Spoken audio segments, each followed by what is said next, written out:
Huwag maging mapagmataas kung meron ka ngayon. Huwag mangmata ng kapwa mo kung alam mong mas nakakaangat ka kaysa sa kanya.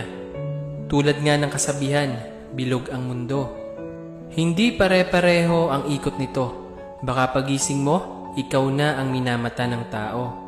At lahat ng pinagyayabang mo ay biglang maglaho sa'yo. Walang permanente sa mundo, tandaan mo. Kahit ikaw pa ang pinakamayaman, pag tinamaan ka ng sakit, lahat yan mawawala sa'yo. Ugaliing maging mapagkumbaba, meron ka man o wala. Kasi pag nawala ka sa mundo, lahat ng yaman mo may iwan yan sa lupa. Ikaw lang ang mawawala.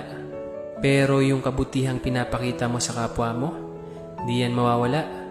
Bato-bato sa langit, ang tamaan, huwag magalit.